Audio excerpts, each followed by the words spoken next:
morava ali no Sumaré. Ai, Sumaré, região oeste. Ali perto do Palmeiras. Ali, Sim. né? E você, da onde é?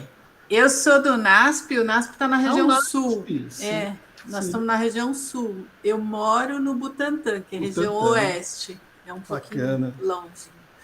Não, é longe, São Paulo tudo é longe, né? Parece, né? Sim, Mas o Butantã é bem legal. sim. Butantã, lembrando do Instituto Butantã, das cobras, né? A gente, na Isso, infância, a gente ia visitar o verdade. Instituto, né? Eu moro Tinha que bem ali passar por... pertinho, bem ali. Que legal. Um lugar bom. Quando eu era pequena, eu morei lá em São Paulo e eu visitei o Instituto Butantan com a escola, agora que fala. Sim. Lindo, é incrível. O Instituto Butantan na pandemia, né? Aí apareceu bastante também. Claro. E agora ele está super bonito, tá? Vale a visita quando virem para São Paulo. Teve um... Eu espero passar o fim do ano aí novamente. Ai, que bom, que bom. Boa escolha. Eu sou paulistana de fato, eu gosto daqui. Eu gosto de São Paulo. Precisa aprender a viver aí, né? Sim, tem verdade. tudo. O pessoal tem medo, mas... Sim. Não, nunca sofri nenhum problema aí. Sim. Aqui foi uma escolha da família. Minha esposa gosta de frio, diferente da Thalita. Aí ela já tinha planejado aí a vinda para o sul em algum momento e acontece. Eu não sou muito do frio. Mas não acaba o frio aqui em São Paulo, gente. Eu tô quase achando que eu tô morando no sul, nunca vi. Aqui tá frio também. Daqui a pouco eu vou arrumar um chimarrão igual vocês, assim.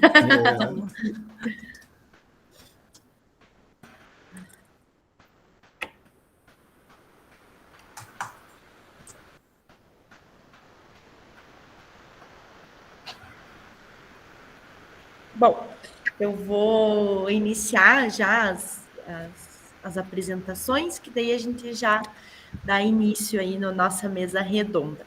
Então, boa tarde a todos.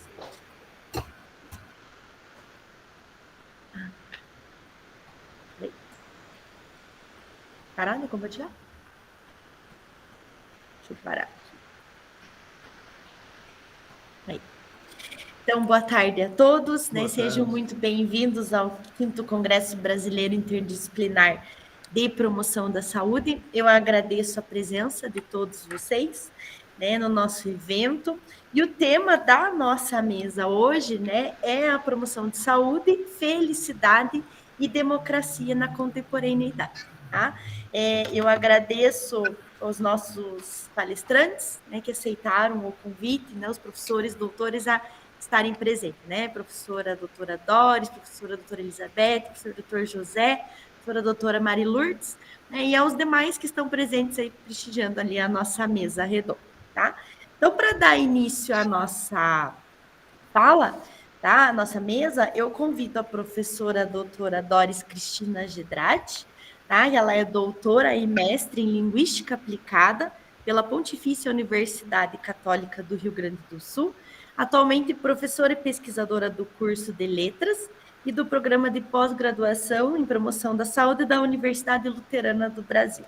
Está inserida nas áreas de pesquisa em promoção da saúde e desenvolvimento humano, é editora-chefe da revista Aletheia, do curso de Psicologia e do programa de pós-graduação em promoção da saúde da Universidade Luterana do Brasil. Seja bem-vinda, professora Doris, né? Obrigada. Se quiser compartilhar a sua tela para você iniciar a sua fala.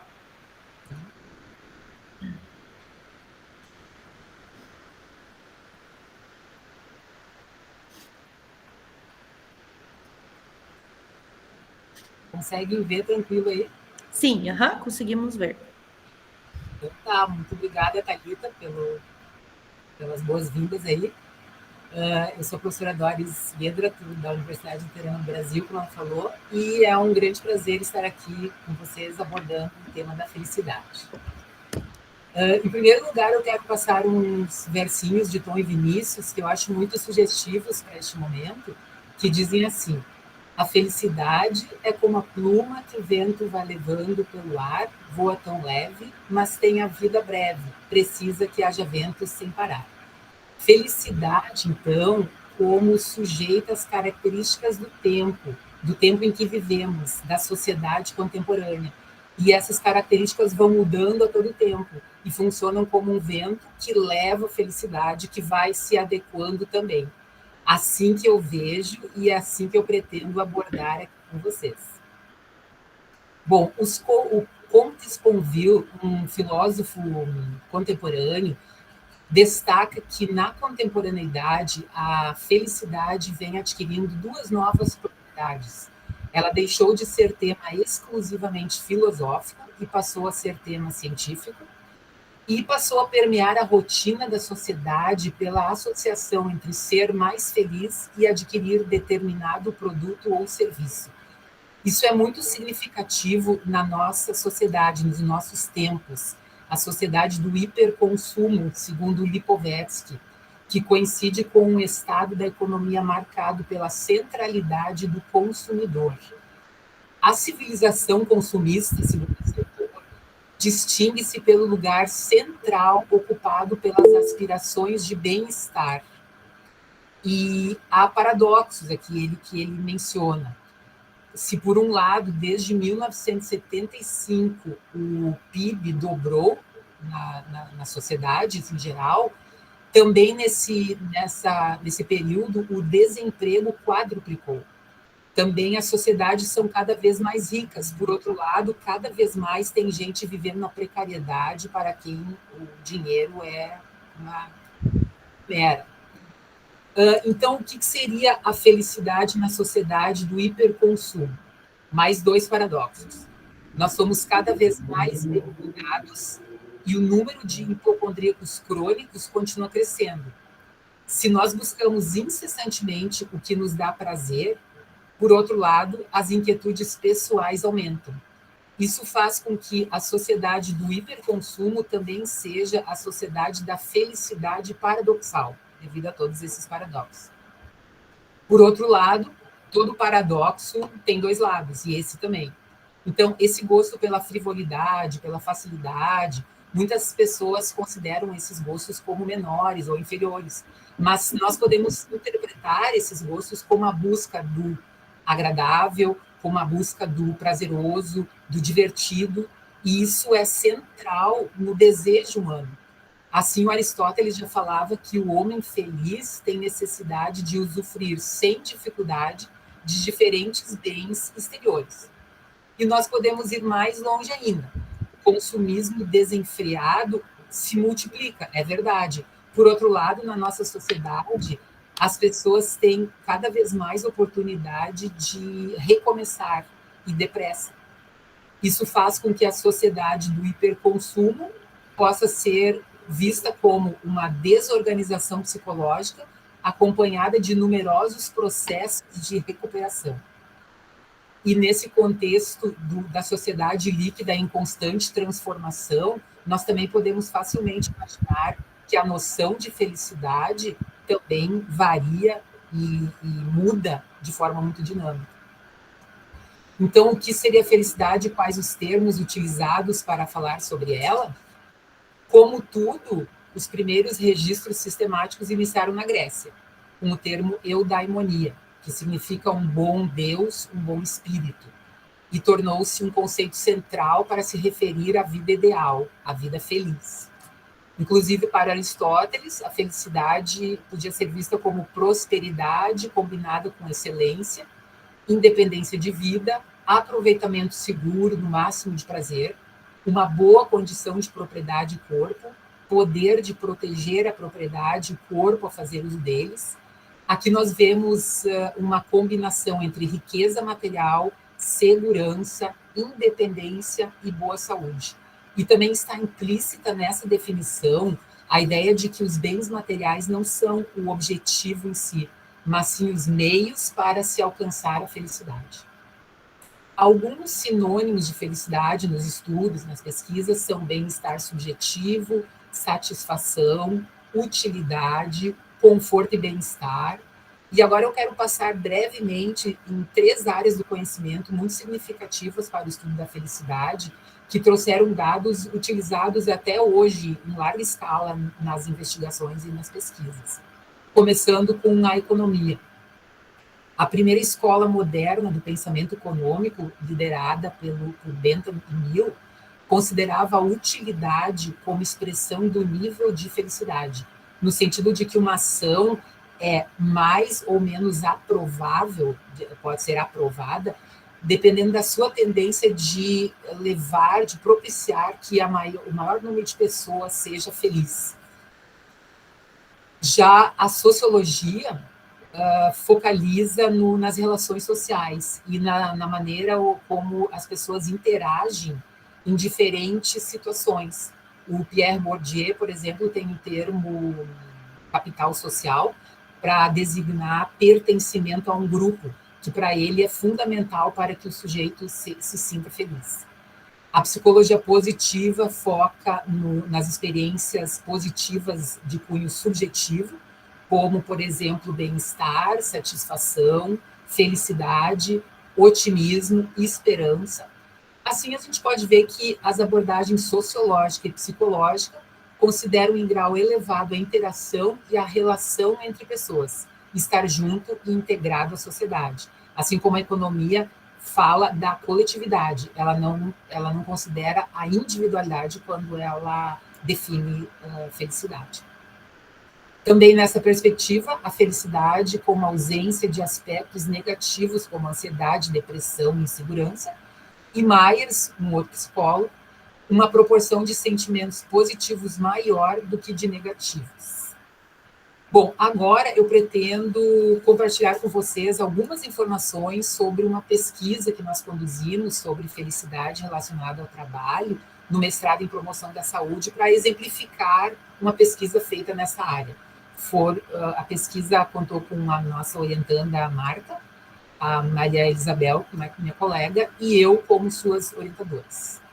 Nós pensamos no distanciamento social e o trabalho em home office, que passou a ser obrigatório durante a pandemia, e tivemos como objetivo conhecer como essa nova modalidade do trabalho afetou a vida dos trabalhadores universitários no Brasil, quanto à rotina diária e percepção de felicidade.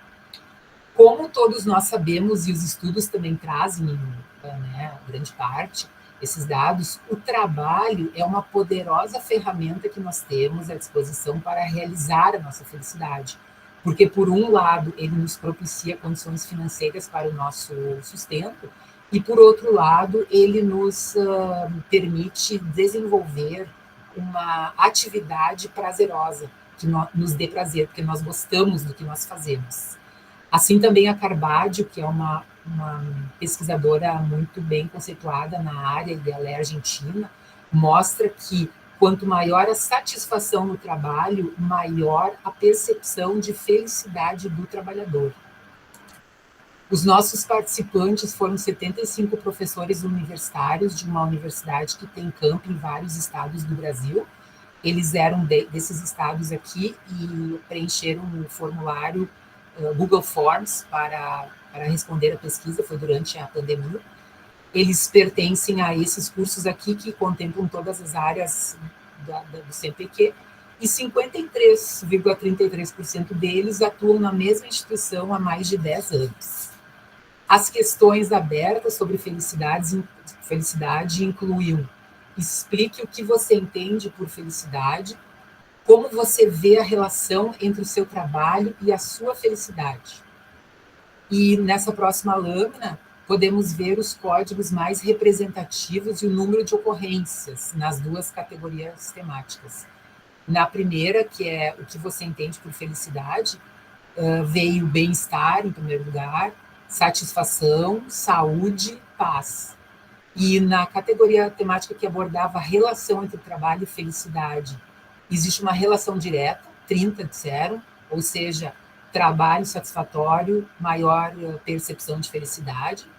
16 apontaram um aspecto negativo que veio junto com o home office, que é uma carga extra de estresse que nós professores tivemos que suportar e lidar com. além do estresse normal. Depois, realização profissional leva à felicidade e devem estar em equilíbrio. Agora, 2 falas representativas dos nossos pesquisados foram essas aqui. A maior parte do meu tempo é dedicada ao trabalho, portanto, os resultados alcançados no trabalho influenciam diretamente na minha felicidade. O meu trabalho me proporciona certo conforto financeiro. Consigo realizar minhas atividades físicas regularmente, o que me traz felicidade e bem-estar físico e mental. Sobre isso, Beto nos diz que o que faz as pessoas felizes é imprimir sentido à sua própria vida. Se a docência faz sentido ao professor, seu trabalho lhe traz felicidade, mesmo trabalhando bastante, pois essa experiência de felicidade não se encontra dissociada das inquietações da vida diária. Entretanto, quando o trabalho é demasiado opressor, este sentimento se transforma em dor e sofrimento, e, portanto, em infelicidade. Aqui nós podemos pontuar algo que o Aristóteles já falou na época dele, que um fato pontual muito bom, por exemplo, ganhar na loteria, não faz com que a pessoa, de repente, se considere feliz. E nem um fato pontual negativo, como a perda de um ente querido, não faz com que ele se sinta ou ela se sinta infeliz em geral. Assim também, aqui, Beto fala sobre a inquietação e o estresse, de sabores associados ao trabalho. Isso não faz com que o trabalhador seja infeliz, mas quando esse estresse é demasiado opressor e contínuo, então a infelicidade começa a tomar corpo e começa a predominar. Bom, pessoal, conforme combinado, nós temos de 10 a 15 minutos, então o meu objetivo aqui foi fazer um panorama geral sobre as pesquisas e pesquisadores, né, resgatando poucos dentro da vasta gama de pesquisas e pesquisadores que existem na área de felicidade, da felicidade, e também eu quis trazer um exemplo de uma pesquisa feita num mestrado em promoção da saúde. Então, também quero dizer que foi um prazer e agradeço tanto o convite quanto a participação de todos. Obrigada. Obrigada, Doris. Nós que agradecemos a sua fala. Pena a gente ter pouquinho tempo, né? Mas é super importante e bem interessante ali, a sua pesquisa é bem legal. Vamos dar continuidade, então, né? A nossa próxima fala, o professor Dr. José Antônio Ribeiro de Moura. Tá? Então, ele possui graduação em Ciências Econômicas pela Faculdade de Economia, Finanças e Administração de São Paulo, 1990, especialização em Economia de Empresas FAAP, 91, especialização na Implementação e Gestão de EAD pela UFF, 2013, especialização em Gestão Pública pela Universidade Católica Dom Bosco, 2017, mestrado em Administração pela Universidade Metodista de São Paulo, 2001. Doutor em Diversidade e Inclusão Social da Universidade Fevale, é professor tutor e professor autor de material didático do curso Tecnologia em Gestão Comercial, curso de Tecnologia e Comércio Exterior e cursos de Ciências Econômicas na Universidade Fevale. Integra a linha de pesquisa, grupo de pesquisa Mundial de Valores da Universidade Federal do Rio Grande do Sul, grupo de pesquisa Metropolização e Desenvolvimento Regional da Universidade Fevale, membro individual da ABED, Associação Brasileira de Educação à Distância, e professor de ensino superior da Universidade Fevale no Instituto de Ciências Humanas e Sociais. Boa tarde, professor, e seja bem-vindo. E a fala, o tempo é seu.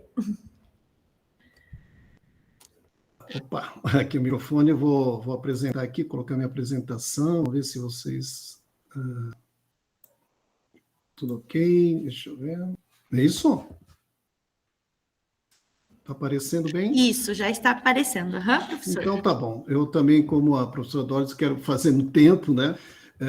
Também já me apresentando, né? Cumprimentando os professores, né? A professora Thalita, a professora Doris, a Mari Lourdes, a professora Elizabeth, e também todos os alunos e convidados que estão participando desta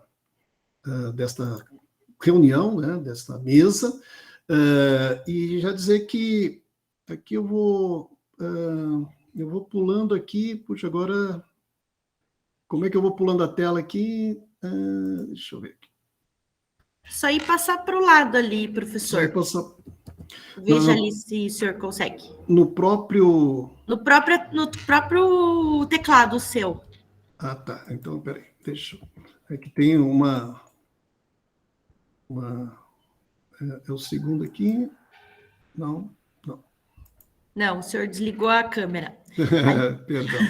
Ali nas flechinhas ali mesmo, no teclado, né? Isso. Aqui tá... Veja se ali vai. Aqui tá parar a apresentação. Puxa vida, agora eu me... Deixa eu ver aqui, um instantinho só. Aí? Aí, agora foi. Perdão, fiz aqui por... Na verdade, o instrumento, né, que eu utilizei, né, foi o WVS, que é uma pesquisa mundial de valores, do World Value Survey, do Ronald Inglehart, né, que falecido até o ano passado, né, que é aplicada desde 1981 em mais de 100 países, né, e explora os valores e as crenças das pessoas e como elas mudam ao longo do tempo e o impacto social e político que elas têm, né? Sendo que no Brasil o responsável por essa aplicação é o professor Henrique Castro, da Universidade Federal do Rio Grande do Sul, da URGS, e como a professora Doris falou, a Marita Carvalho é a responsável na Argentina, né? Então, nesse questionário, eu trabalhei em busca dessa categoria, né, a felicidade, né, e a felicidade como uma finalidade humana, né, e nesse tema até pesquiso com o professor Everton da própria Universidade Fevale e o professor Honor da UBRA, né, e relacionado também, como a professora Doris falou, a questão do capital social e democracia, né. Então, o Brasil passava por um momento, né, de cenário de turbulência e uma grande oportunidade para compreender melhor esse quadro nacional, a relação da felicidade com a democracia, né?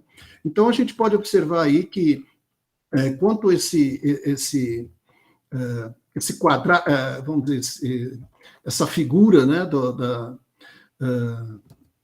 apresentada sobre o survey, né, mostra que essas dimensões principais de variação intercultural no mundo, né? Então, o eixo X, ele trata da sobrevivência versus autoexpressão, ou seja, os valores de sobrevivência que enfatizam a segurança econômica e a física, né? E a segunda metade, eles dão prioridade à proteção ambiental, e a crescente tolerância, né, de estrangeiros, igualdade de gêneros, crescentes demandas por participação na tomada de decisões, na vida econômica e política, né? Já o eixo Y, a base aponta sociedades que têm altos valores tradicionais, como importância da religião, laços e valores tradicionais familiares, apreço pela autoridade, estão ligados ao etnocentrismo e a baixos níveis de tolerância, e na segunda metade, ao contrário, aponta sociedades que têm altos valores tradicionais, como dão menos importância à religião, à autoridade tradicional e apresentam maiores níveis de tolerância, sendo concedentes com o aborto e o divórcio, por exemplo, né? Então, rapidamente, assim, esses 4 quadrantes, né? O terceiro quadrante, vamos dizer, é um valor muito arraizado, cultural, muito concentrador, né? Muito conservador, né? E à medida que ele vai passando para o quadrante 2, por exemplo, ele vai aumentando a sua tolerância, né? O ápice é justamente o quadrante 1, né? Onde os valores já estão, os valores de liberdade, de autonomia, né? E a gente vê, inclusive, uma grande separação ali, que a gente pode ver a África, a América Latina, né? A Ásia, por exemplo, e os países que têm a maior não só poder econômico, mas também desenvolvimento humano, é a Europa, né, e principalmente os países nórdicos que se destacam, né? Então, a justificativa desse trabalho foi justamente buscar, né, essa década passada, 2010 a 2020, foi muito interessante para os temas de economia e política, né, porque em 2010 o Brasil teve o maior crescimento econômico deste século, de 7,5%, né? Somente em 63 a 73 nós tivemos uma média de 10,2% em média, e uma crise política, né, instalada a partir do segundo mandato de Dilma Rousseff, né, e depois da eleição do próprio presidente Jair Bolsonaro, né? Então, o que a gente traz aqui é que realmente é um momento de desigualdade, né? Esse aumento da desigualdade, com os ricos ficando mais ricos e os pobres mais pobres, um parco crescimento econômico, ele impactou negativamente a crença dos processos de democratização e na percepção da própria felicidade, né? O Baqueiro, que é um professor da URGS, que já falava, né, que a democracia, não existe democracia onde há desigualdade, né? E o declínio da pobreza e o crescimento dos mais ricos levou ao empobrecimento e achatamento da classe média no país, né, segundo dados da OCDE. E um passo importante para superar a pobreza e a desigualdade é fortalecer as instituições, né? É uma diminuição na confiança nas instituições do regime democrático, nas suas políticas públicas e, consequentemente, uma diminuição no capital social, especialmente nas economias com menor crescimento, pode barrar o desenvolvimento de uma região, de um país, né? Já dizia o economista Amartya Sen, né? Amartya Sen. Portanto, essa desigualdade afeta a felicidade e pode estar também produzindo efeitos negativos na crença da democracia e nas suas instituições, né? Então, as instituições são a base para a manutenção da democracia. Então, busquei compreender a relação entre percepção de felicidade e adesão à democracia. Na verdade, aqui é a zona cinzenta, né, que eu busquei, né? Primeiro, estudando o país, o Brasil, né? Como foi a nossa formação. Depois a felicidade, onde encontrei na psicologia positiva essa questão, como a professora Dori já adiantou ali, de bem-estar subjetivo, felicidade, satisfação da vida, né? Para minha pesquisa, esses três conceitos são idênticos, né? E a questão da democracia, né? E o objetivo geral foi investigar em que medida a percepção da felicidade tem afetado a crença dos brasileiros na democracia na última década, né? Então, para isso, claro, eu passei por uma metodologia, né? Trazendo ali as questões de como chegar, né, nessa etapa, no resultado final, uma análise quantitativa da percepção da felicidade dos brasileiros, análise quantitativa da confiança nas instituições e análise quantitativa também da importância da democracia, né? Só voltando um pouquinho àqueles conceitos, né, de felicidade, estudado nessa pesquisa, né, o questionário, ele traz o bem-estar, e muitos pesquisadores preferem misturar esse bem-estar subjetivo relatado para as pessoas felizes, né, e a definição global de bem-estar subjetivo, uma área de estudo que abrange, então, a investigação da felicidade e da satisfação com a vida, né? Então, o trato do bem-estar subjetivo como felicidade nessa pesquisa. Nas ciências sociais, a felicidade tem sido objeto de debate, né, por um longo tempo, né, pelas pessoas, e um tradutor das respostas emocionais, em domínios como a satisfação da vida, a felicidade, a saúde, as relações interpessoais, bem como as avaliações subjetivas sobre a sociedade, né? Para Selinger, a felicidade é totalmente subjetiva, enquanto o bem-estar ou satisfação com a vida se exprime de maneira mais objetiva. Como já falou a professora Doris também, a questão do hedonismo, né, geralmente ligado às sensações fisiológicas de prazer, superam os momentos de dor, e a eudaimônica, né, que a felicidade é o prêmio de estar em harmonia com o universo, né? É o momento no qual a felicidade se dá de forma mais abrangente e duradoura, numa vida mais soberana, né, fazendo o que gosta, né? Então, felicidade é fazer o que gosta, por isso que essa pesquisa do trabalho foi bem interessante, essas conclusões, né? E, além também, a Marita Carvalho, ela aborda também a importância das políticas públicas, né? Tanto é que na lei nos Estados Unidos, e aqui no Brasil também, né, o 6º artigo fala de felicidade, traz a felicidade como um objetivo também, né? Então, o Selinger reafirma também que as políticas públicas elas devem maximizar essa função de bem-estar social, né? Então, nessa pesquisa, nós trouxemos aí uma sensação de bem-estar subjetivo como um momento duradouro, né? Assim que a professora Doris colocou, não é o fato de ganhar na loteria, ou morrer um parente, que isso vai deixar feliz ou infeliz, né? Vai trazer mais uma sensação mais duradoura. Essa é uma questão bem interessante também. E também a questão da democracia, lógico, né? É um regime que permite os membros de uma comunidade sejam politicamente iguais para determinar as suas políticas de associação, com base na confiança nas instituições, que já o capital social, como já dizia Putnam, né?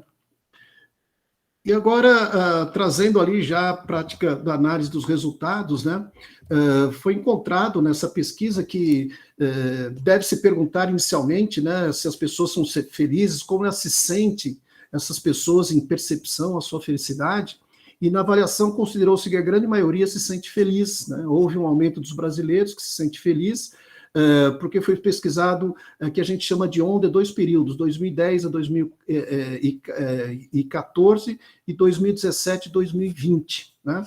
Então, no primeiro período, em 2010 a 2014, a gente teve ali o que se sentiram felizes eram 56,6%, depois passou para 61,4% no período de 2017 a 2020. Né? Depois aqui, nós também suportamos essa pesquisa no relatório da World Happiness Report da ONU, né, de forma complementar. Então, houve um declínio dessa felicidade no Brasil, que vem caindo acentuadamente a partir de 2016, né? Porém, o relatório ele mostra que essa percepção está de acordo com uma tendência mundial, né? Embora, como a professora Doris colocou também, houve um desenvolvimento econômico, mas isso também não quer dizer que aumentou a felicidade nessa mesma proporção. Quanto aos sistemas quando a gente cruzou satisfação de vida com um sistema político democrático, né? A satisfação da vida, nós temos ali à esquerda de 0 a 10, né? Como você está satisfeito com a sua vida. Então, a gente percebe que as pessoas mais satisfeitas da vida, ou completamente satisfeitas, que é o 10, elas consideram o sistema político democrático bom, né? Ótimo ou bom. Então, as pessoas que estão mais satisfeitas com a vida, elas consideram o sistema político democrático importante, ou seja, ela acredita que o sistema político é importante, esse regime democrático no país. Depois, perguntado no segundo momento, na 7ª onda, em 2017 a 2020, a pesquisa praticamente ela se afirmou, né, que as pessoas mais satisfeitas com a vida também querem um regime democrático.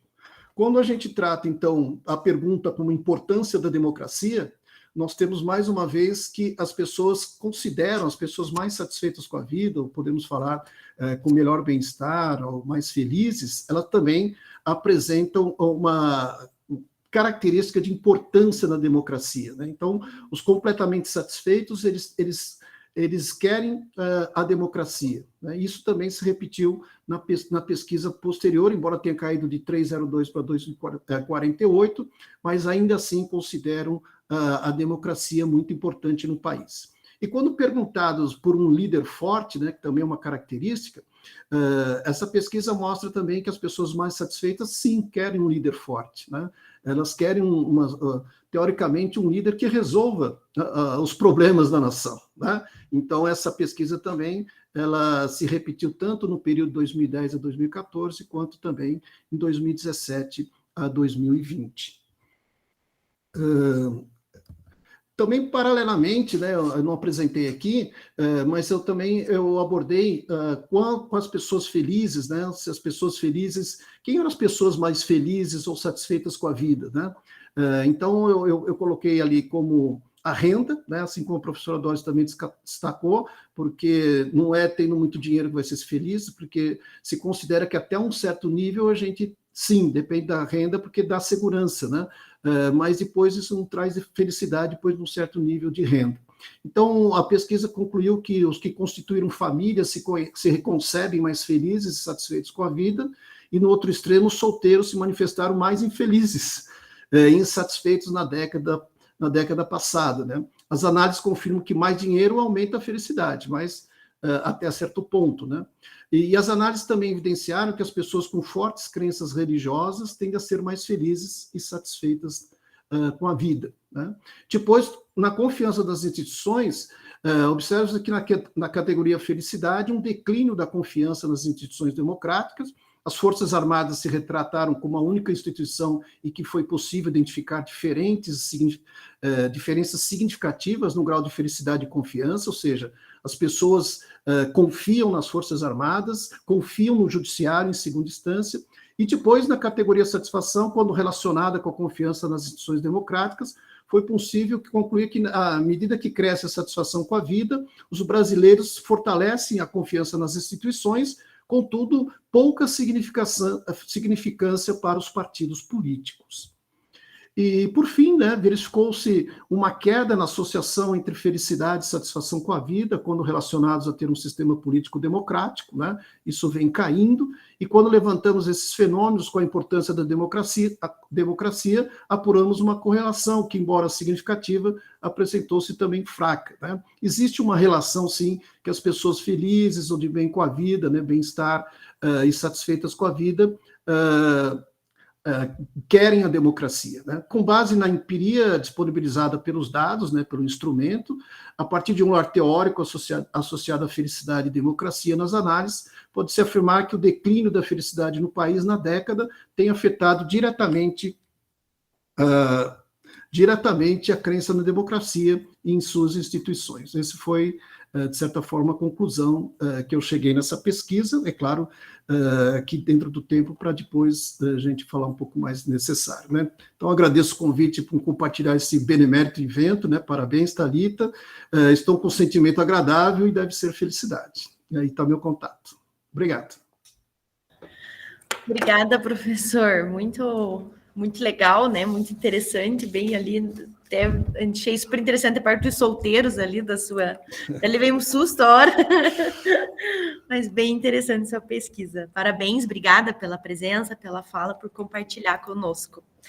E dando continuidade, né, agora eu chamo a professora doutora Mari Lourdes Borges Cruz, ela que é doutora em Linguística e Língua Portuguesa pela Universidade Estadual Paulista Júlio de Mesquita Filho, Unesp, Araraquara.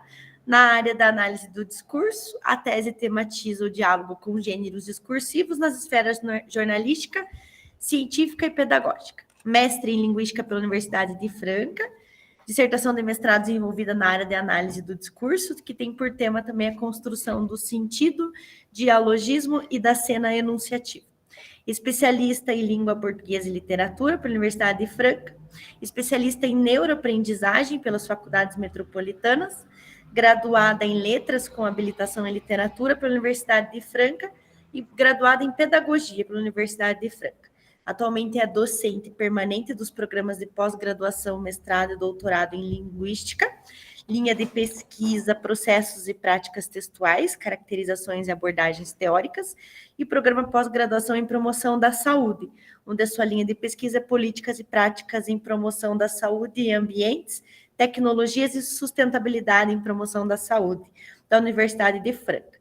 Docente dos cursos de licenciatura em letras e pedagogias também da Universidade de Franca. Seja bem-vinda, professora. Obrigada. Se quiser já compartilhar conosco e fique à vontade.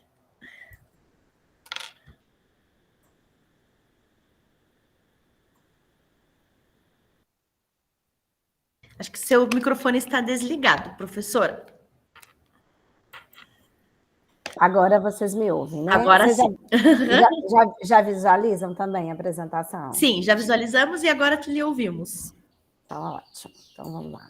Eu agradeço, né? Eu começo agradecendo o convite, então, por estar, né, para compor essa mesa e falarmos sobre felicidade, né? O título que eu dei para a minha apresentação hoje aqui é Felicidade para a Promoção da Saúde Mental e Emocional.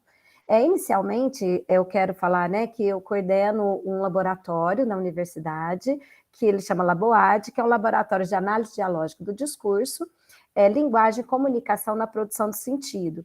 E eu vou, né, estou falando sobre ele para justificar aqui a abordagem que eu vou trazer sobre a felicidade, né, e a democracia na contemporaneidade.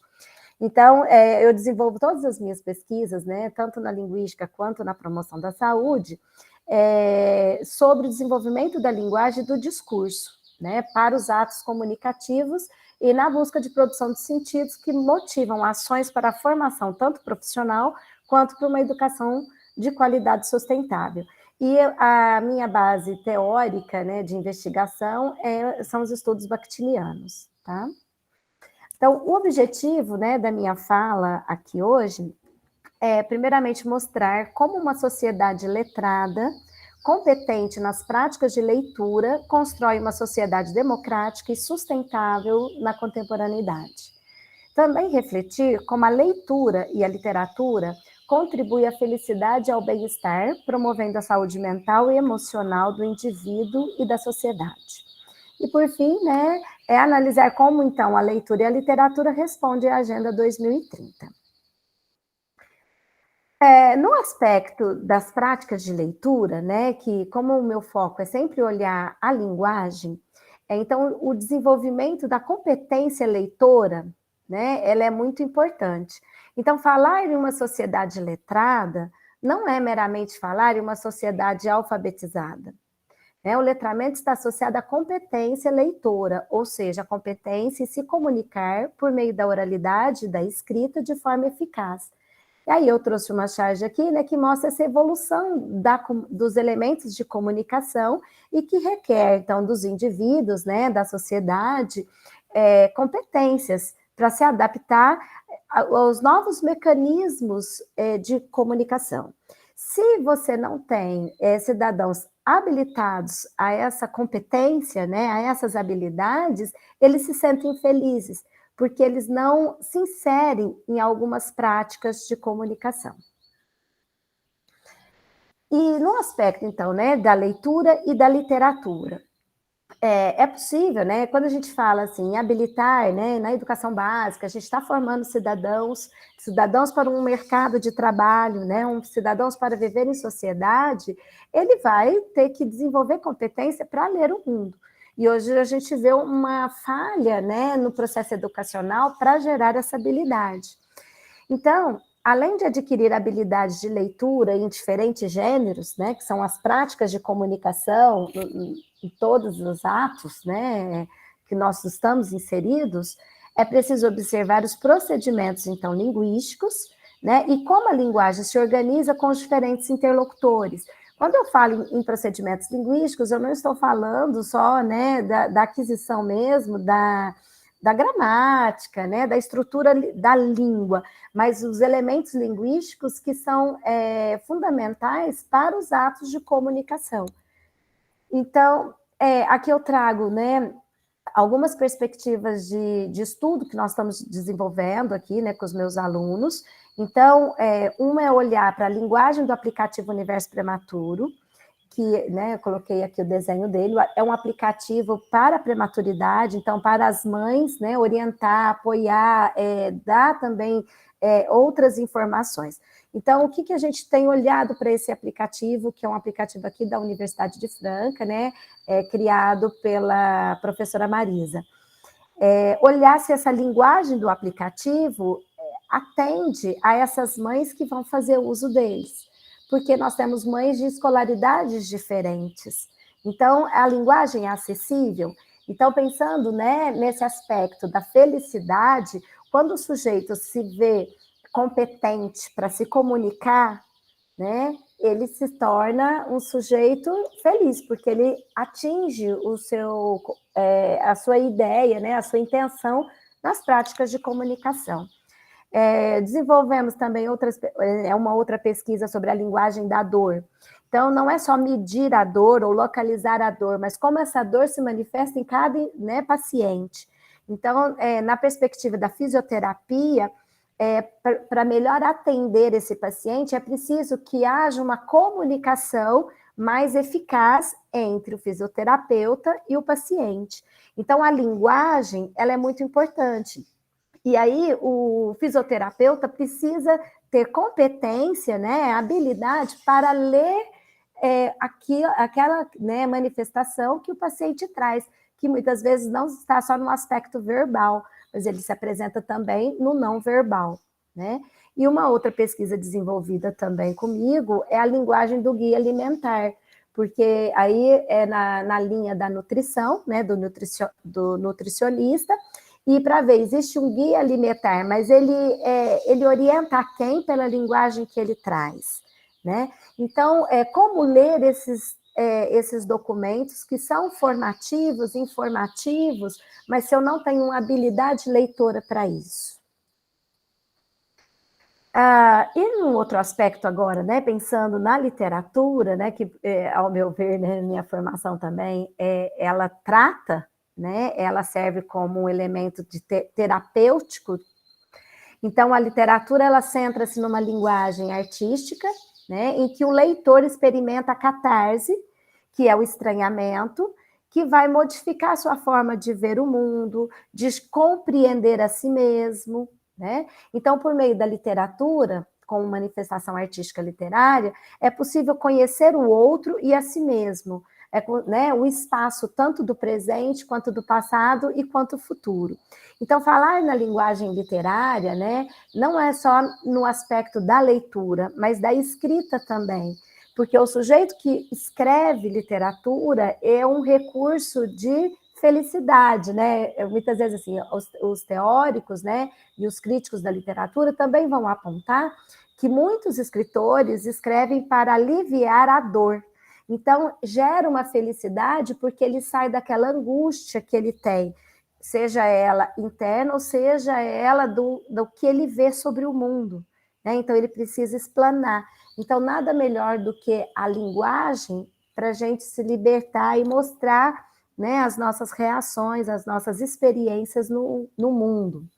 Então, são diferentes gêneros literários que proporcionam diferentes sentimentos. Então, nós temos, né, o lírico, a poesia, o épico, o texto narrativo, o dramático, que é o teatro, né? Então, são várias experiências que a gente pode ter, tanto como leitores, quanto, né, telespectadores, como escritor.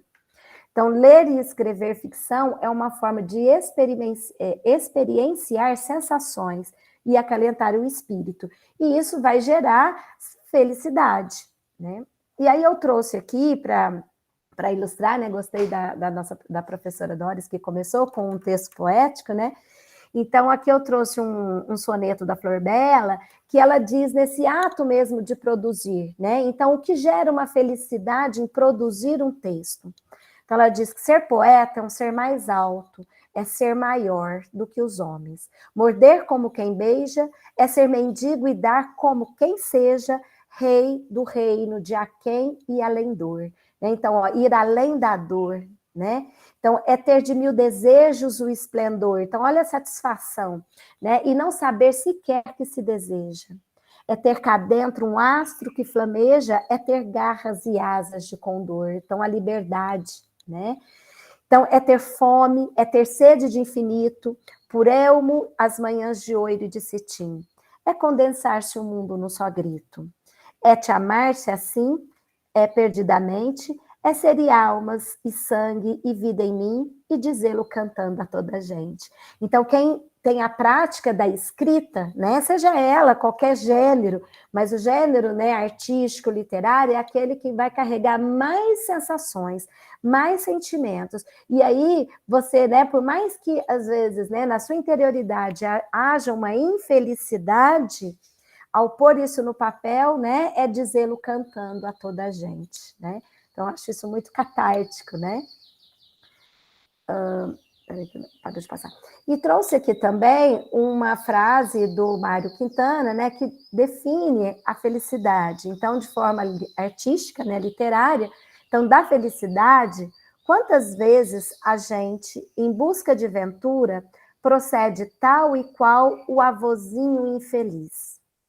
Em vão, por toda parte, os óculos procura, tendo-os na ponta do nariz. Né? Então, é aquilo onde está a felicidade. Né? A felicidade está distante ou a felicidade está próxima? Né? Muitas vezes é aquilo, a felicidade ela não é longa, ela é instantânea. Né? Basta a gente apreender. Então, olha quanto ler um texto literário vai conduzir, né? Vai ensinar, vai proporcionar ao leitor caminhos para encontrar a felicidade. Parou de passar aqui, peraí. Travou aqui, peraí. E aí, José Saramago, uma outra fala também sobre a felicidade.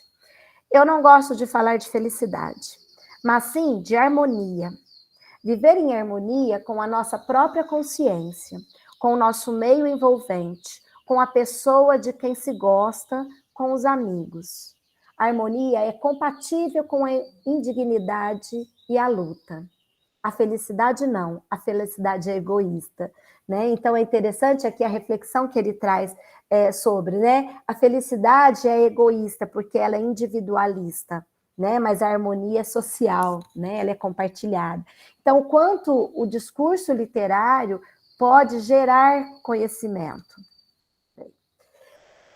Então, pensando, né, quanto à prática da leitura, né, o desenvolvimento, habilitar as nossas crianças, né, os nossos cidadãos com essa prática da leitura, e principalmente com o discurso literário, que é o discurso que mais humaniza, né, eu falo que aí a gente responde a Agenda 2030, porque quem domina, quem tem essas habilidades, serão sempre, né, felizes. Por quê? Porque poderão participar de forma mais social, né, e contribuir. Então, assim, se eu tenho uma formação educacional de qualidade, né, que educa, que gera habilidades, eu formo cidadãos capazes de erradicar, contribuir para a erradicação da pobreza, né, para a diminuição da fome, né, para a busca da saúde e o bem-estar, e aí eu penso, né, como a literatura como uma terapia mesmo, né, é aquilo que me salva, eu vou para a literatura, eu esqueço os meus problemas, né, então me gera um prazer, uma educação de qualidade, a igualdade de gêneros, porque quantos textos vão discutir isso, né, faz com que eu conheça o outro, né, que eu conheça o tempo, e eu valorize isso. Eu contribuo com um trabalho decente, crescimento econômico, por quê? Porque eu tenho sujeitos competentes com a leitura do mundo, das informações, né? Eu filtro fake news, né? Então, eu contribuo com a redução de desigualdades, porque eu gero competência na população toda, se eu tiver realmente uma educação de qualidade, né? Para as práticas leitoras. E também contribuo para cidades e comunidades sustentáveis. Então, eu concluo, né, nessa minha abordagem, falei que eu ia sair um pouquinho da curva, né, porque não está tão científico essa minha exposição, mas uma reflexão sobre como a leitura, né, ampla, quer dizer, a competência de ler as informações, o que está acontecendo no mundo, ler para que eu conheça o outro, né, saia dessa individualidade, desse egocentrismo, e tenha uma visão mais socialista, né, na questão do grupo social mesmo, para o bem-estar, né, da nossa nação e do mundo. Então, eu penso, né, eu concluo que para que a democracia na contemporaneidade se efetive, é preciso que todos os membros da sociedade tenham acesso a uma educação de qualidade, né, e não fique segmentadas a uma minoria que tem poder aquisitivo para ter uma educação diferenciada. Para formar cidadãos, é preciso, então, promover-lhes competências e habilidades que só a leitura pode proporcionar. Sem ter competência de ler, a gente não vai compreender as verdades, né? Não sei quais verdades também. Então, para participar ativamente da construção social e contribuir, então, com a Agenda, né, 2030, e a gente ter uma propensão de uma sociedade mais igualitária, é preciso conhecer o homem e suas condições de vida, o que a literatura sempre oferece. Então, logo, uma sociedade letrada, competente nas práticas de leitura e de literatura, é mais atuante no meio social, assume de forma ética o seu papel social e responde ativamente aos objetivos para um desenvolvimento sustentável. Era isso que essa reflexão que eu trouxe para a nossa mesa. Agradeço a CAPES que financia os meus estudantes, né, os meus orientandos, e obrigada. Obrigada, professora. Muito interessante e bem legal sua fala. Fiz até bastante anotações aqui também para utilizar nas minhas aulas. Obrigada pela sua contribuição. E agora, né, eu convido e chamo a professora doutora Elizabeth Agrela Andrade. Possui graduação em Psicologia pela Unesp, em Assis, mestrado e doutorado em Saúde Pública pela Universidade de São Paulo, estágio em Psicologia Social da Universidade Autônoma de Barcelona, UAB, atualmente é docente do mestrado profissional em promoção da saúde, coordenadora da pós-graduação Lato Sensu em saúde pública, docente da graduação em psicologia, fisioterapia, nutrição e enfermagem, né, na UNASP, São Paulo, e também é pesquisadora, né, do Centro Colaborador da Organização Mundial da Saúde em promoção da saúde. Seja bem-vinda, professora. Tá? Se quiser, né? Obrigada, minha cara. Disponível para você ficar a sua fala. Tá, obrigada pela apresentação. Eu tinha feito até um slide de apresentação, eu vou pulá-lo. Ah, não, mas se quiser se apresentar, fique à vontade. Não, tá ótimo, sua já foi maravilhosa. Peraí.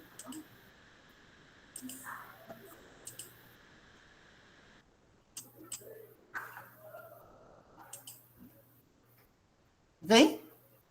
Aham, já está carregando. Aí já apareceu. Agora eu não vejo o rostinho de vocês. É. Ok, vamos lá. Boa tarde, obrigada pela apresentação, gratidão pelo convite, é sempre uma honra estar com outros pesquisadores pensando e refletindo. Gratidão por esse convite de verdade.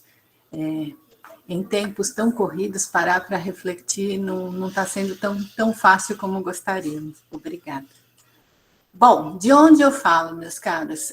Eu, como uma psicóloga que gosto muito da psicologia, eu gosto de falar de que lugar que eu estou remetendo minha fala, de onde a minha narrativa parte.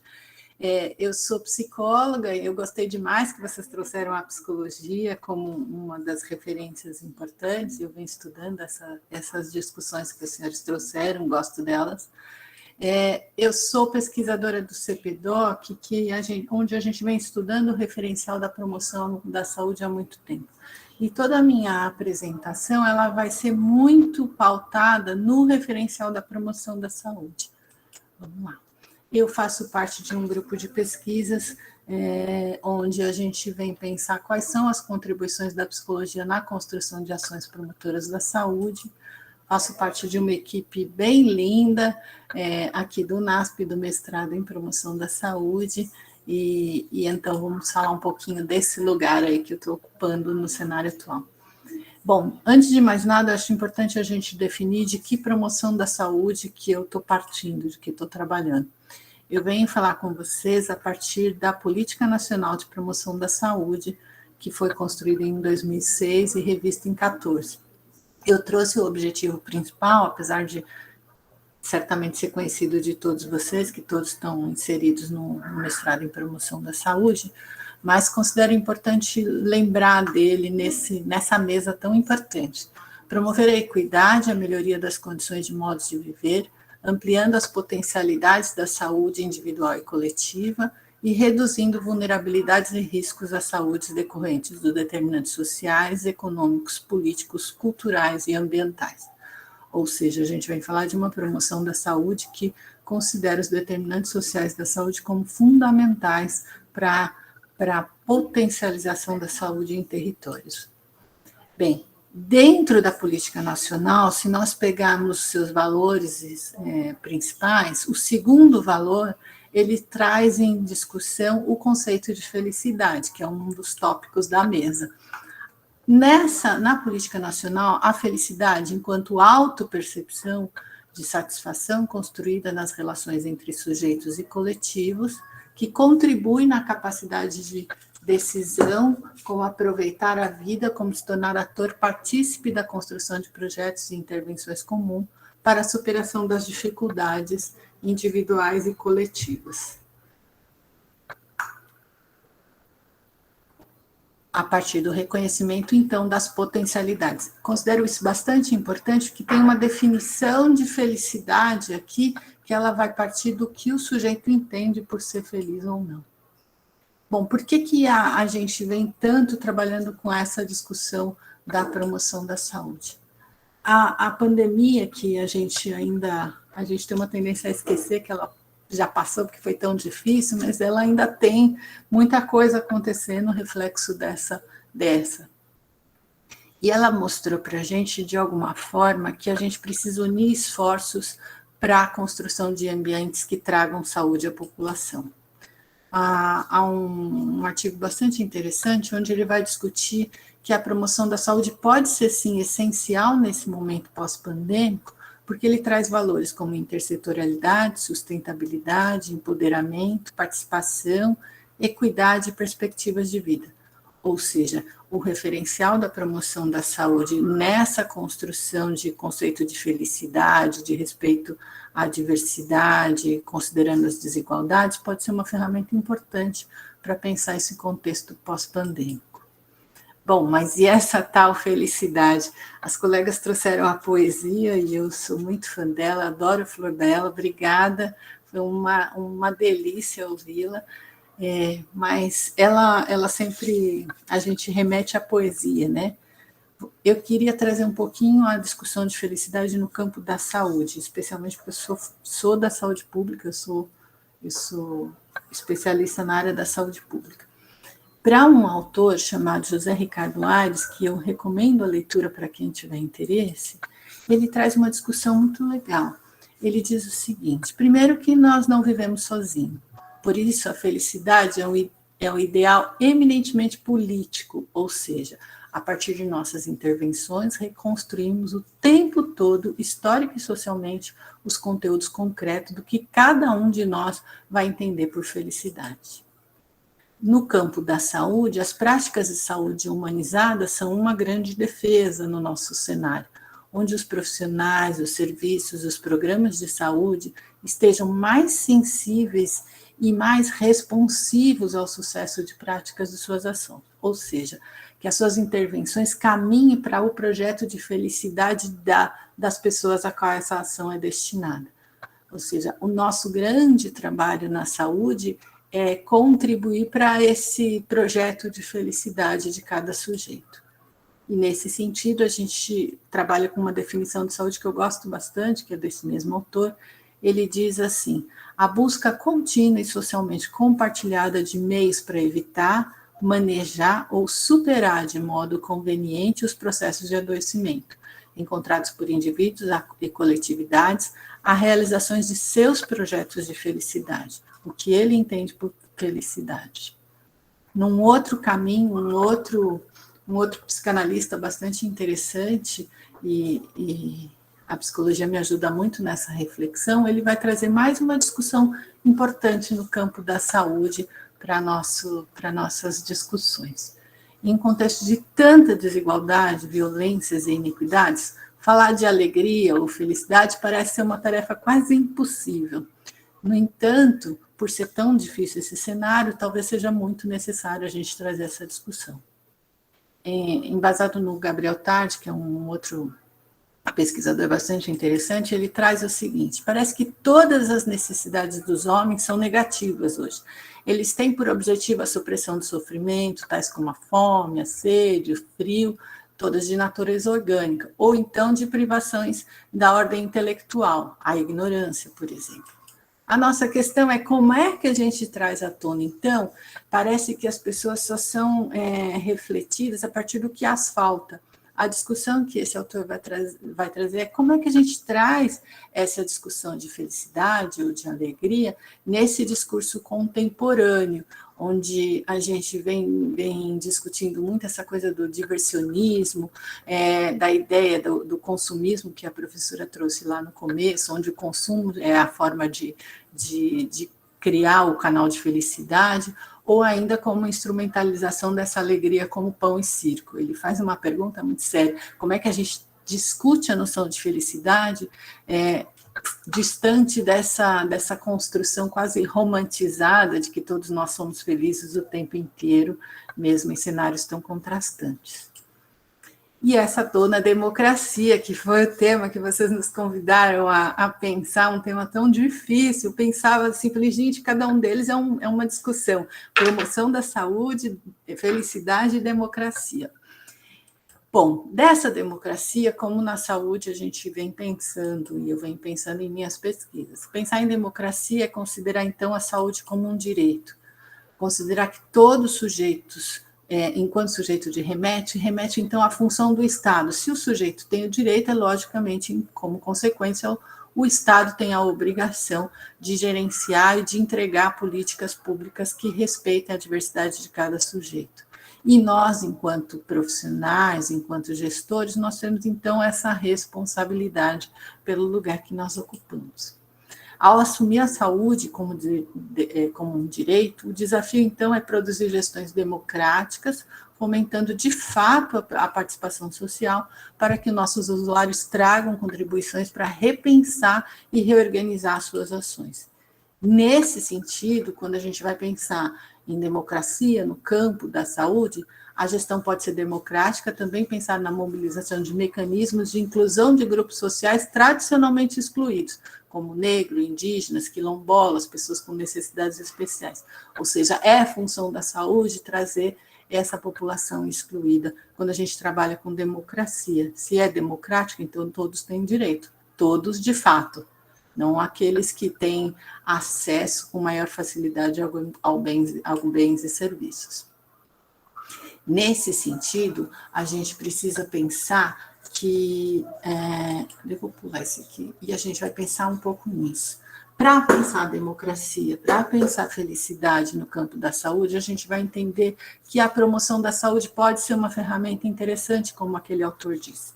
Para isso, a gente vai entender que a promoção da saúde pode ser, e pede também, uma estratégia de solidariedade. Vou tentar explicar um pouco disso. Devemos estar sempre implicados em um processo de aquisição de conhecimentos e aprendizagens de técnicas dinâmicas, dialógicas, reflexivas e principalmente éticas, com postura crítica frente às naturezas complexas que a gente vai encontrando, tornando-se, então, de fato, agentes de transformação social. E aí, para isso, para pensar em promoção da saúde de forma solidária, a gente precisa expor nossas ações, acima de tudo, e encarar quais são nossas fragilidades, em qualquer cenário, seja enquanto gestor, enquanto professor, enquanto estudante, enquanto aquele que está trabalhando por uma população numa UBS, por exemplo. Ter espaços de compartilhamento de experiências geram, então, cenários colaborativos e possibilitam trocas para que todos cresçam conjuntamente. Pensando em promoção da saúde para criar cenários de solidariedade, a gente vai, então, pensar como é que a gente vai romper com buscas de soluções solitárias, especialmente nessa cultura contemporânea, para ultrapassar isso e começar, então, a construir cenários de solidariedade. Talvez essa seja uma das grandes questões para o tempo atual.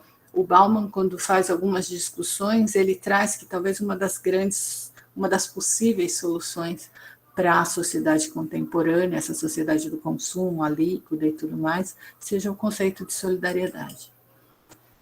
Bom, quando então falamos de promoção da saúde, a gente está pensando em solidariedade, em redes, em trocas. Aqui eu trago algumas experiências de promoção da saúde que podem contribuir nessa discussão de uma democracia que gere, então, a tal da felicidade. O professor teve uma fala muito boa, que ele diz o seguinte: em sociedades desiguais não é possível pensar em felicidade. Talvez a gente precise mesmo pensar nisso, como é que a gente cria democraticamente esses cenários para que minimamente as pessoas tenham condições mínimas para chegar na tal felicidade, que é a felicidade de cada um. Esse é um exemplo de um trabalho, de um lugar que eu participo enquanto pesquisadora, é uma rede latino-americana de ações de promoção de saúde, é uma caixa de ferramentas, onde a gente tem pessoas de toda a América Latina trazendo instrumentais para pensar a promoção da saúde nos cenários contemporâneos, como essa ferramenta de democracia e, quem sabe, com muito êxito, em felicidade. Um outro lugar que eu queria muito falar, especialmente nesse evento, é a construção de um consórcio. Esses grupos que a gente está aqui nesse congresso, do ano passado para esse ano, eu tive a honra e a oportunidade de participar de uma discussão bastante importante, que é a construção de um consórcio de programas de promoção, de programas de pós-graduação em promoção da saúde.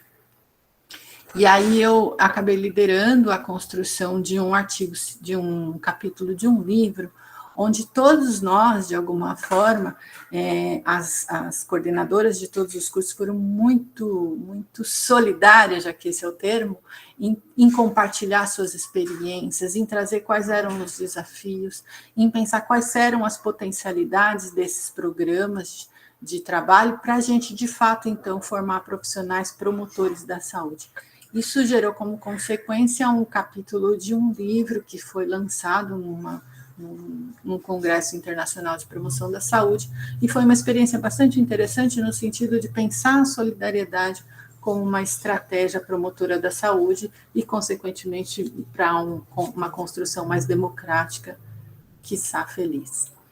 Um outro lugar que eu participo enquanto pesquisadora e que também comprometida com esses referenciais é a rede de universidades promotoras de saúde, que acontece no mundo todo. A nossa universidade hoje faz parte da rede brasileira e também faz parte da rede latino-americana de universidades promotoras da saúde.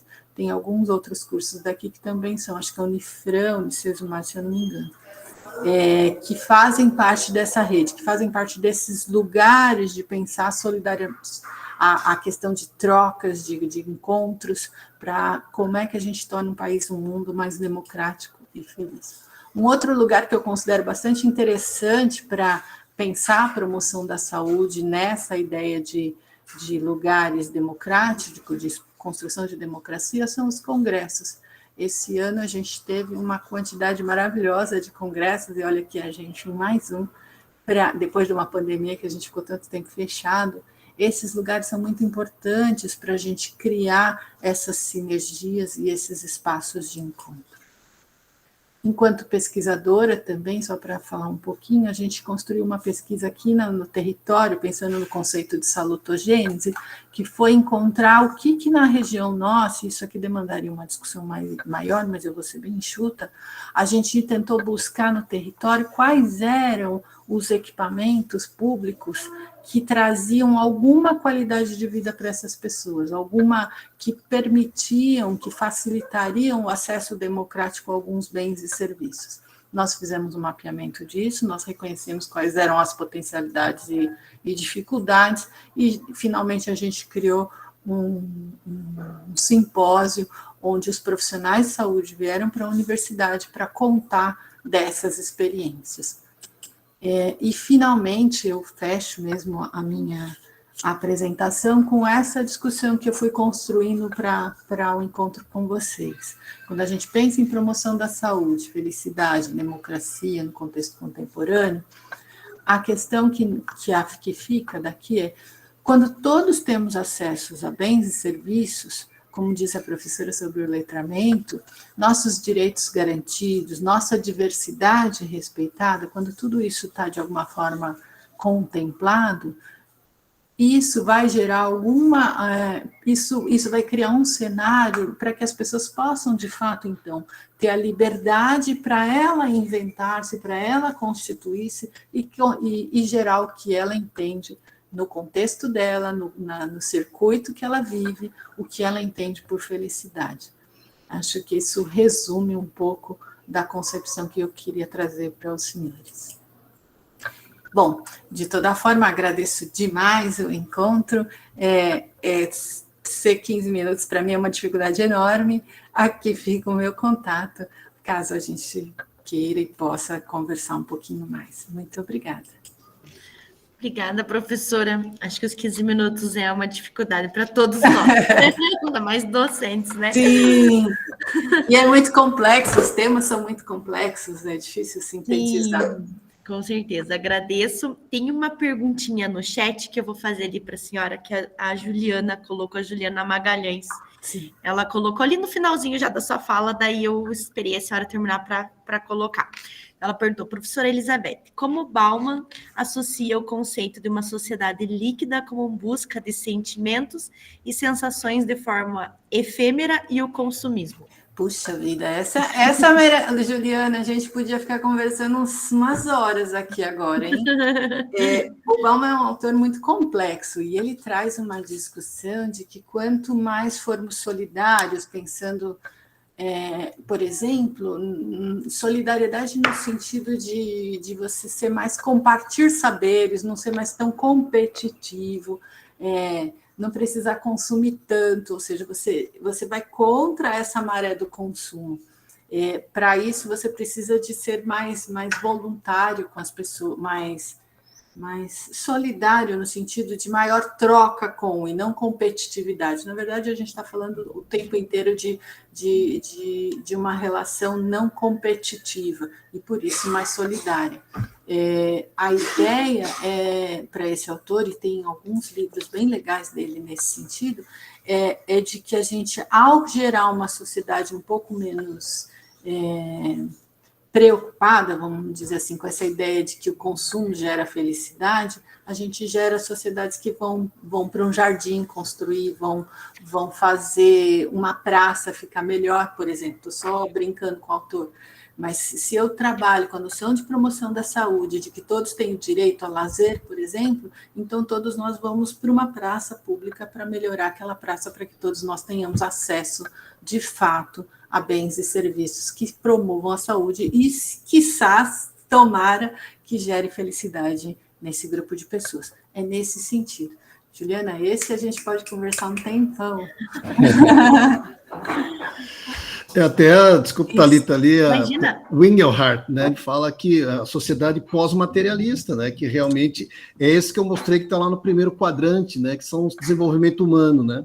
Sim. O Bauman até cita que a felicidade está na loja, o consumo, sim, mas são os pós-materialistas que realmente vivem uma vida plena, porque eles já passaram por isso, né? Já passaram por essa segurança, né, alimentar, dinheiro, de renda, tudo mais, né? Então o propósito deles é outro, né? Por isso que nós temos lá na Europa que eu sempre digo assim, o Brasil é um país muito jovem, né? A gente tem muita ansiedade também, mas nós somos muito jovens, nós estamos aprendendo muito, né? Um aprendizado difícil, mas esse é o nosso caminho para chegar a ser uma sociedade pós-materialista. Nós precisamos passar essa onda da segurança. Eu não diria que os europeus já conseguiram, mas eles já conseguiram, não sei se estão. Algumas questões eu acho que eles, de fato, principalmente no que diz respeito às desigualdades sociais, eu acho que você tem toda a razão. Isso. É uma sociedade mais circular, Veridiana, isso mesmo, obrigada.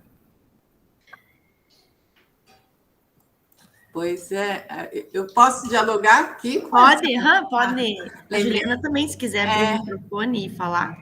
Juliana, se você quiser prosear, vai ser bom. Lembrei do conceito de Epicuro, sim, a gente está todo o tempo lembrando de Epicuro, você trouxe muito bem. Acho que você pode até quiser abrir aqui com a gente, vai ser fantástico. A gente está falando aqui de uma discussão onde... O que é que eu chamo de felicidade? Essa é a pergunta, né? Por mais que a gente entenda que a professora trouxe a questão do trabalho, o professor trouxe a questão da democracia, a professora trouxe uma belíssima discussão sobre o letramento como uma estratégia de direito social garantido. São várias as ferramentas. Tem uma discussão importante que é o quanto eu, de fato, escuto o outro para entender o que é para ele a felicidade. A questão do trabalho ela é muito discutida no sentido de será mesmo que trabalho é fonte de felicidade? No contexto capital, isso é fantástico, né, meninos? Cai como uma luva. É muito bom que nossos funcionários estejam sempre felizes, eles vão produzir muito mais. A gente precisa fazer esses tipos de discussões que esses autores vão nos trazer. Uma sociedade de consumo, quanto mais eu trabalhar, mais eu vou para o shopping center consumir. Sim. Essa discussão de felicidade alinhada ao consumo, ela é muito perigosa. O professor trouxe isso com muita maestria ali na frente. O sonho de alguns autores era acabar com o shopping center, né? Mas vamos lá. Olá, boa tarde a todas e a todos.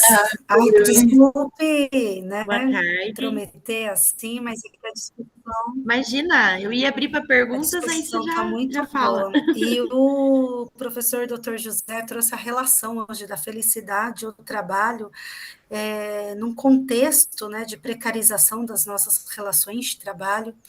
E aí a gente vê emergir aí um novo, né, eu digo uma nova profissão, coach, né, que traz uma receita de felicidade alinhado a essa ideologia, né, da nossa reestruturação produtiva.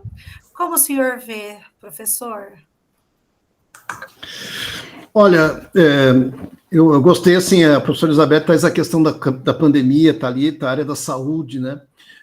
Eu vejo, assim, até no cenário econômico, nós temos ali a pandemia associada a uma guerra, não é fácil.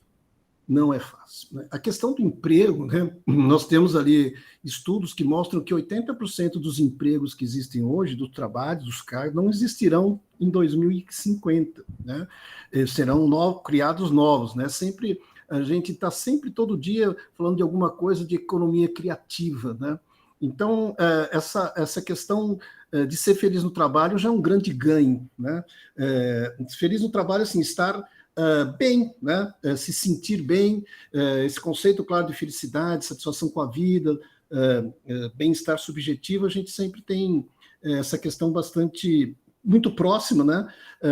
Mas até Aristóteles coloca, né? A gente está sempre em busca da felicidade, a gente vai atingir lá no último dia, que a gente vai morrer, né? Você está sempre buscando e você atinge em algum momento, né? E lá no último dia, mas a relação do trabalho está difícil até entender como economista, porque nós tivemos aí 2 meses que bateram um recorde de demissão espontânea.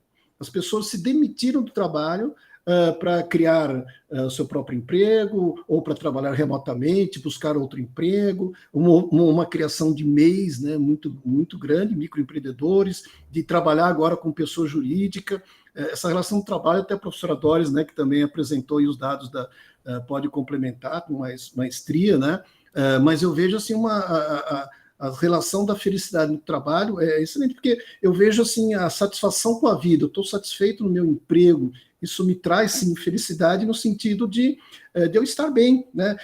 Toda vez que eu consigo, se o meu objetivo é uma promoção, eu consigo uma promoção, então isso vai adicionando, né? Como a professora Doris colocou, vai adicionando pontos positivos que vai me deixando feliz, né?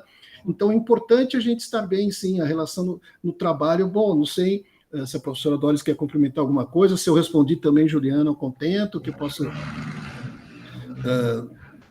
Acho que a professora Doris quer falar. Pois. Sim, professor José, não sobre o trabalho necessariamente, mas até contemplando um pouquinho o que a professora Elizabeth ele colocou como o que é a felicidade. Um outro conceito que eu não coloquei nas lâminas até por causa do tempo, mas eu gosto muito, né? O Sewell Bricker é outro filósofo contemporâneo brasileiro, eu valorizo isso muito. Ele diz assim, que a felicidade pode ser percebida como aquilo que determinada pessoa entende ser, em dado momento, a melhor forma de se viver a partir de sua relação dialética com o mundo. Por isso que eu falei, é tão atrelado, o conceito de felicidade é tão atrelado à sociedade, mas leva em conta as tuas condições. O que tu estás vivenciando. Então, em relação ao dinheiro, por exemplo, o que se diz, né? Que a pessoa, até um certo nível básico, o dinheiro traz muita felicidade. Ela não tem uma casa, como consegue comprar uma casa, nossa, ficou 50% mais feliz, pelo menos, né? Agora, depois de um certo nível, mais dinheiro não traz mais felicidade. Então, é a maneira como tu estás te relacionando com o mundo, com as condições, que vai ser a definição de felicidade. É algo muito subjetivo, né? Muito individual até também. Professora Mari Lourdes, quer complementar?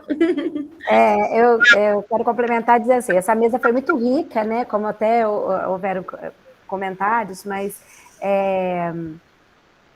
a felicidade é relativa, né? Cada um tem a sua felicidade, né? Eu não acho que a gente vai descobrir ela só no final da vida, não. São momentos, a gente tem muitos momentos felizes. Eu estava em Portugal, no congresso da promoção da saúde, eu estava super feliz.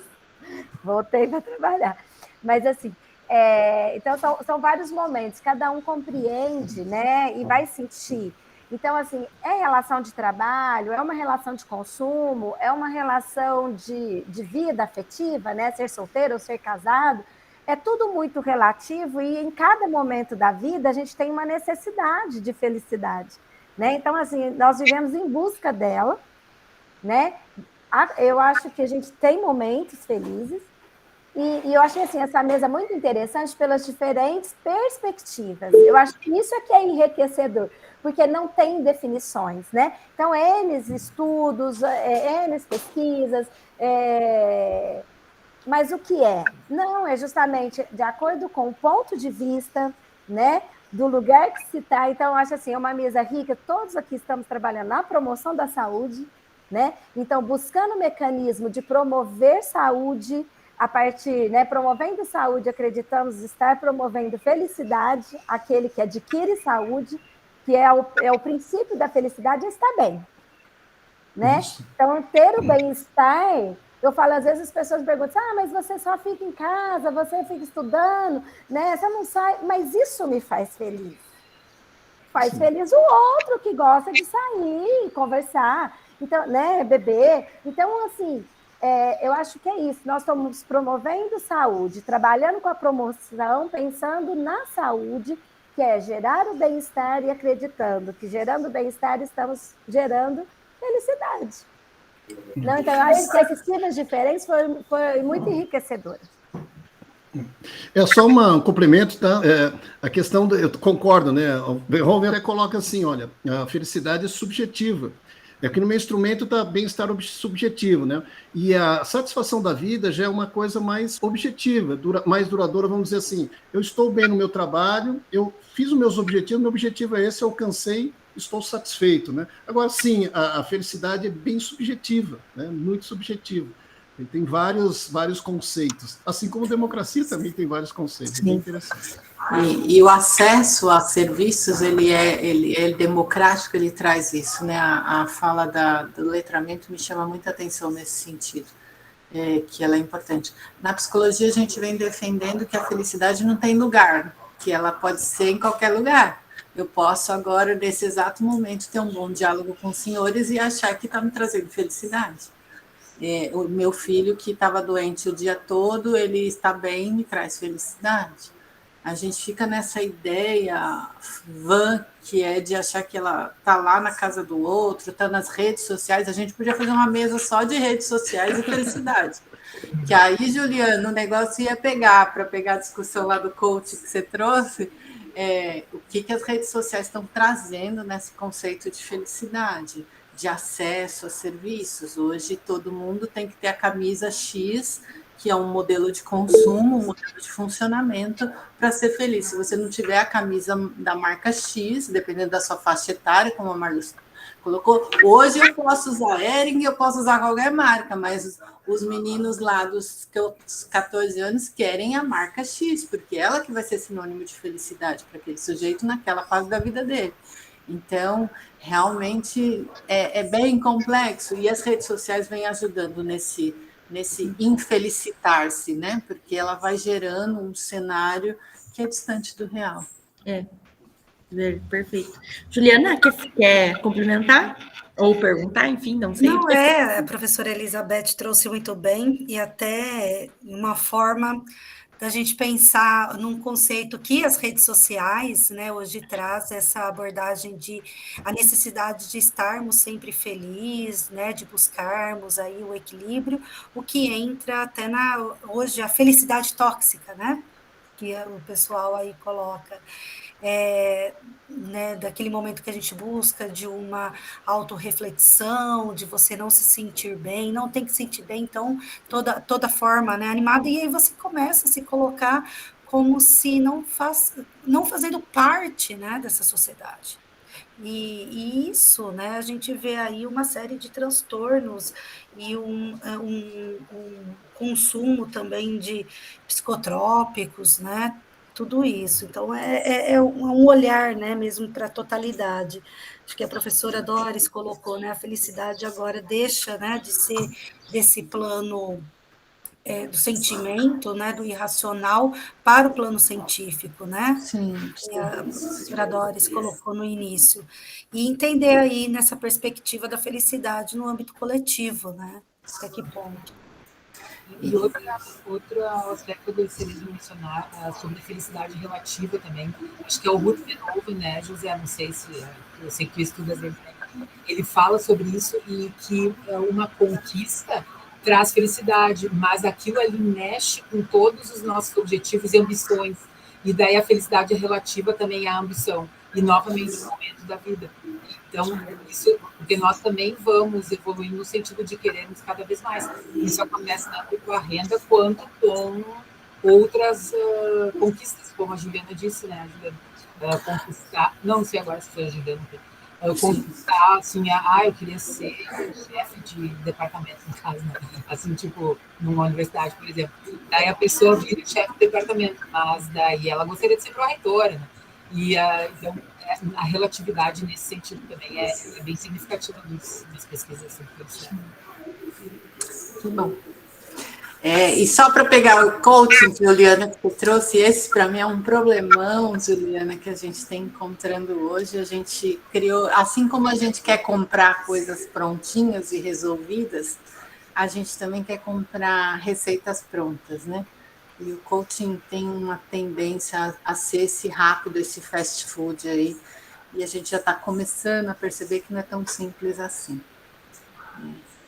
Para a gente fazer uma reflexão também de o quanto é complexo, de fato. Fazer promoção da saúde, como a Marludes colocou, não é tarefa fácil, não, gente. A gente assumiu quando a gente fala que está dentro de um mestrado em promoção da saúde, eu digo assim, a gente tem uma responsabilidade enorme, enorme, porque a gente precisa pensar o que a gente está falando, o que a gente está fazendo, o que a gente está propondo aos nossos alunos, aos nossos colegas, ao cenário da gestão pública. A universidade tem uma responsabilidade social junto à gestão pública. Que lugar é esse que a gente está propondo?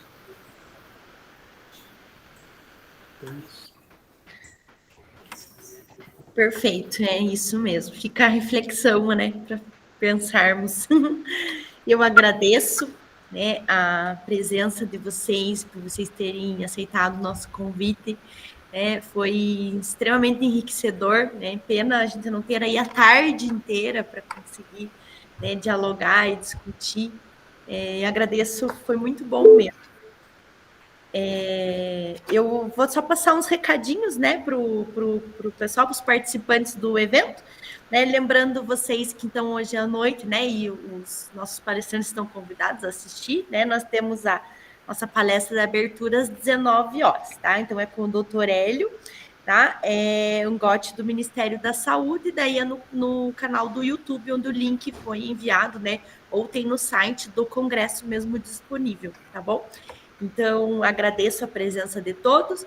Aos ouvintes também, a lista de presença foi enviada ali no chat, não sei se vocês viram, quem não viu ainda dá tempo de preencher.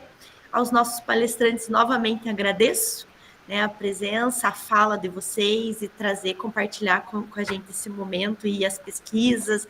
Foi muito legal, muito bom e muito rico também. Muito obrigada. E vocês querem finalizar, falar alguma coisa? Não, só agradecimentos mesmo. Muito obrigado pelo convite, sempre à disposição. Sim. E felicidades para todos. Obrigada, tchau. E vamos trocando figurinha depois, né? Vamos sim. Aí, pesquisas, apoio. Obrigada. Obrigada. Tchau, obrigada.